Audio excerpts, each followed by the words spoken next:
Viste la legge regionale 21 del 2020, recante la disciplina dell'assegnazione delle concessioni di grandi derivazioni d'acqua a uso idroelettrico e la conseguente delibera di giunta regionale 191 di quest'anno di approvazione del documento Legge regionale 6 novembre 2020 numero 21, articolo 25,5, cessione gratuita di energia elettrica dai concessionari di grandi derivazioni d'acqua a uso idroelettrico. Criteri per il riparto dell'energia ceduta tra le amministrazioni interessate. Tipologie di servizi pubblici e categorie di utenti che possono beneficiare dell'energia elettrica ceduta.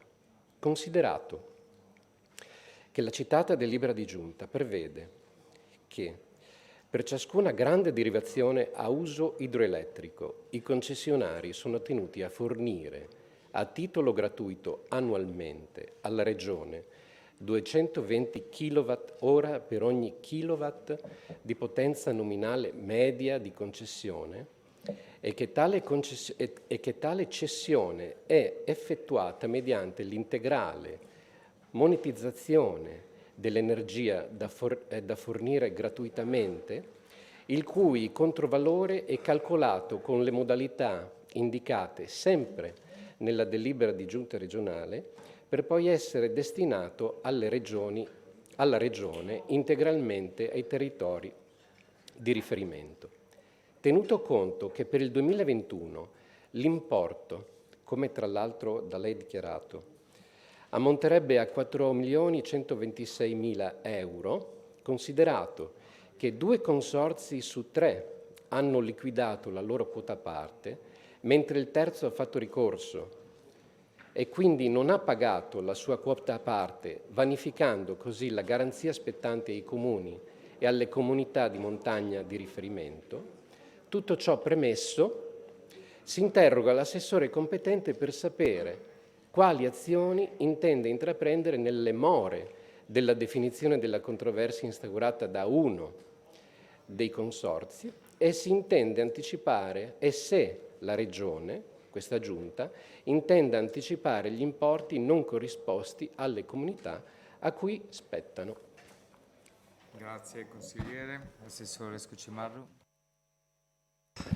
Grazie Presidente. Allora non ripeterò perché ha spiegato molto bene il consigliere Cappozzella la situazione, quindi non mi ripeto, e aggiungo che la Regione con l'Avvocatura regionale sta dialogando per avere la possibilità di presentare tutti gli atti e quindi resistere nel contenzioso nei confronti della società A2A che contesta il pagamento dei 2 milioni. Però fino all'esito di questa vertenza non potremo girare le quote incassate ai beneficiari che sono i comuni e le comunità montane. Va anche detto che se dal punto di vista così ideologico potremmo essere ben predisposti come Regione a farlo, dal punto di vista legale ci esporremmo il fianco in quanto se ai noi dovessimo soccombere, già una volta è successo, mi sembra, con la giunta precedente, iniziata l'iter e poi si è concluso con la nostra, negativamente, se si dovesse confermare un esito negativo, ma non credo perché i soldi sono dovuti, in quel caso negativo noi dovremmo addirittura restituire i soldi alla Edison Celina Energy, che ovviamente farebbero altrettanta richiesta per essere come i loro colleghi di A2A, appunto vincitori di un contenzioso. Quindi dobbiamo aspettare comunque l'esito di questo contenzioso e quindi non solo non possiamo anticipare secondo l'Avvocatura, ma mi riservo di dare comunicazione ufficiale e non ufficiosa, perché io in questo momento, come ho detto, stiamo approfondendo con i tecnici e con l'Avvocatura regionale tutti gli aspetti di questo contenzioso. Quindi ripeto al consigliere Cappozzella e al Consiglio che non solo non possiamo ristornare ai comuni di comunità montane il dovuto, secondo noi, di A2A, ma neppure quanto incassato da Edison e da Celina Energy per prudenza. Poi ovviamente Se l'Avvocatura darà un parere diverso, sarò ben lieto di anticipare gli importi che certamente i comuni e comunità montane sapranno come utilizzare.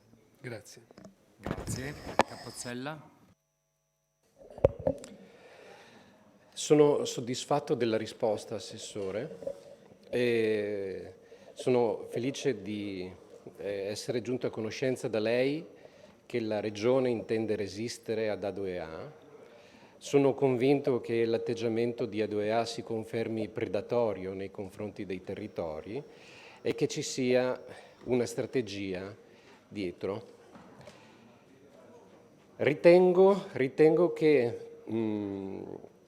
per fare in modo che ciò che è già stato incassato dalla Regione da parte di Cellina Energy e di Edison relativamente alle aste del Cellina e del Meduna, per poter liquidare ai comuni aventi diritto ciò che gli spetta, basterebbe una legge in assestamento, un emendamento della nostra legge in assestamento che lo conceda.